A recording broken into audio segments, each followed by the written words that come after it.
दुख और मजबूरी में अच्छे से अच्छा इंसान अपनी सुध बुध खो बैठता है। इसका परफेक्ट एग्जाम्पल दिया है रानी के इस राज ने, जो मुसीबत का हल ढूंढने के बजाय भगवान के सामने खुद पर कोड़े बरसा रहा है।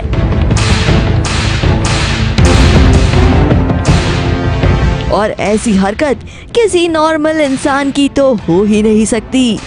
लेकिन यहाँ राजा ने भले ही अपनी सुध बुध खो दी हो, राजा का दिमाग ठिकाने लगाने ठीक टाइम पर एंट्री मारी रानी ने, जिसने पहले राजा को रोकने की बहुत कोशिश की, बट जब राजा ने रानी की नहीं सुनी तो वो खुद ही राजा से लिपट गई। और जैसे ही रानी पर एक कोड़ा पड़ा, राजा का दिमाग ठिकाने आ गया।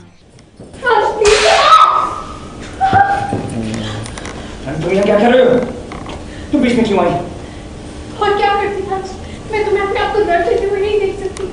घोड़े का अत्याचार खत्म हुआ, फिर शुरू हुआ रानी का इमोशनल टॉर्चर, जहां रानी दिए पर हाथ रखवाकर राजा को कुछ कस्में लेने पर मजबूर कर रही है। पागलपंती से दूर रहकर समझदारी से मुद्दे को सुलझाने की बात कर रही है और ये भी आश्वासन दे रही है कि राज और राज की बहन की इस लड़ाई में रानी राज का पूरा साथ देगी।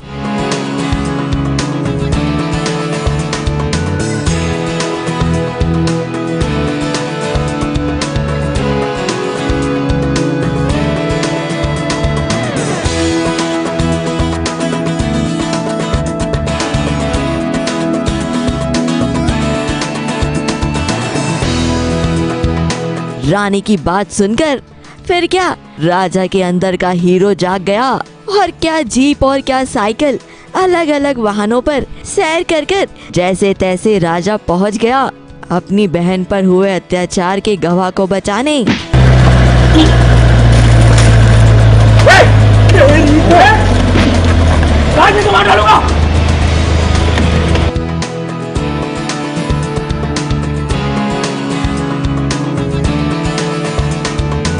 तो तोशी का पीछा करते करते मैं घर से निकलता हूँ और तोशी को किडनैप किया होता है 2 गुंडों ने, मतलब इन लोगों के ही गुंडे होते हैं। पीछे पीछे जाता हूँ, पीछा करता हूँ, मुझे मार लग जाती है। फिर मैं मेरी गाड़ी भी मुझसे छीन लेते हैं। फिर मैं साइकिल एक कहीं दिखती है, उस साइकिल पर इनकी गाड़ी का पीछा करता हूँ। तो बहुत ही एग्जॉस्टिंग सा सीन है, थका देने वाला सीन है और एक्शन पैक्ड सीन है। राजा आप चाहे कितने भी एक्शन दिखा लो या कितनी भी भागम भाग कर लो, एट द एंड इस मुद्दे को रानी ही सुलझाएगी और सुपर वुमन का किताब उसी को जाएगा। और फिर क्या, फिर शुरू हो जाएगा आप दोनों का रोमांस।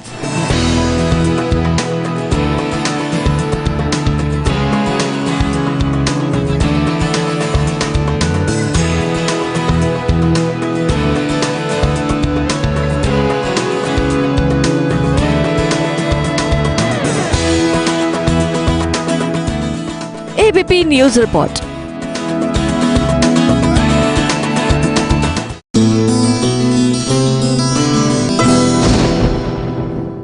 ये है एबीपी न्यूज, आपको रखे आगे।